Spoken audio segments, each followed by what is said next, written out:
Pleasure to talk to you all. I'm out of Las Vegas, and we're not getting obliterated this time. We're going to talk about Cobra Kai, though. All right, if you insist. That's what you think. I do want to start with this, though. Everything with them is, I've been told by Netflix, no spoilers, no spoilers, no spoilers. So I don't want to get into spoilery territory. But my first question is this.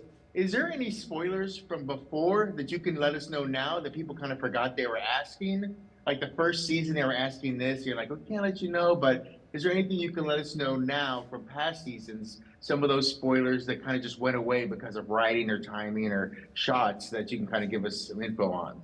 I mean, the biggest bummer for us is actually Chad McQueen not appearing on the show as Dutch. I mean, Dutch is, going into making the series as Karate Kid fans, Dutch was one of our favorite characters. Chad McQueen was sort of the guy that we were trying to get in season 2 when we brought back the original Cobra Kais. We really wanted Chad to be there, but he hadn't acted in a long period of time. He became a race car driver. He unfortunately had, an accident that, limited his capabilities. So he was a little hesitant to rejoin the party.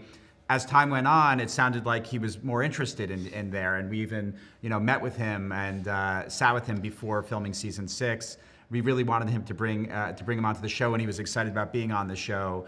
But unfortunately, it ended up not working out in terms of the timing. But we had written something for him. We were planning to do it. And then he was unfortunately unable to do it and has since passed. But we'll cherish getting to know him a little bit and we're proud of how much he loved the show. But we were sad that he never got to be on it in a real way. I do want to know, what are the conversations you guys have about the relationships in this show too? I mean, when did you guys start the conversation of how you wanted Daniel and Johnny to end? Like, have you guys always known how you wanted them to end in their relationship status, or what was that? When did you guys start talking about that, or has it always been known from the beginning, kind of? From the very beginning, when we started exploring and breaking out this world from, a very, the inception of an idea of this is the new way into a, Karate Kid story to, okay, this is how big we can make it. In that first season, the three of us decided upon and had a very clear idea of where that relationship was ultimately going to land at the end of the series. Should we be fortunate to end the series on our terms, which we are so thankful that we can and that we are. But it was blurry. I'll say, we didn't know down to the letter of this is the dialogue of the scene. This is exactly, the shot. This is exactly how we leave these guys and this story.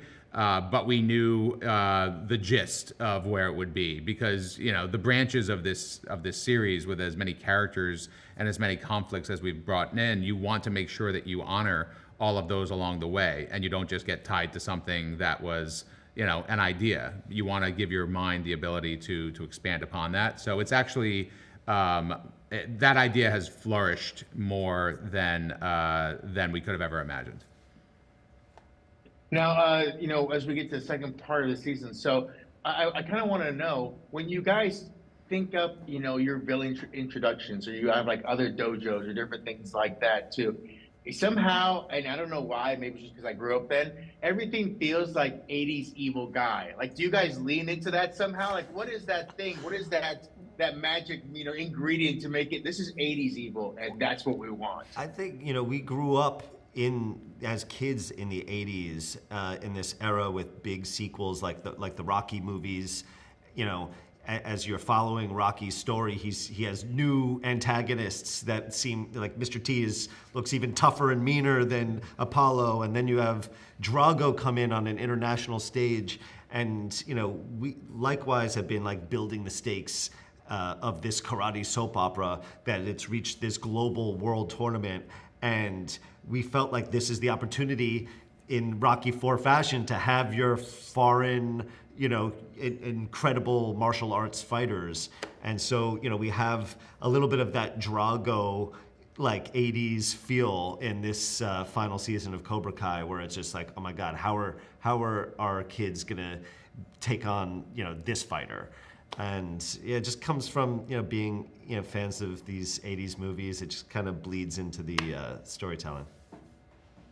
Well, I'm looking forward to someone defining what their "I must break you" line is going to be for them going forward, the next generation. Yes. So I thank you much. I have to let you guys go. As always, you are welcome to make some more shows in Las Vegas, sober or not. But until then, we'll keep things moving along here too. So be good. Awesome. Thank you. Yes. Great talking to you.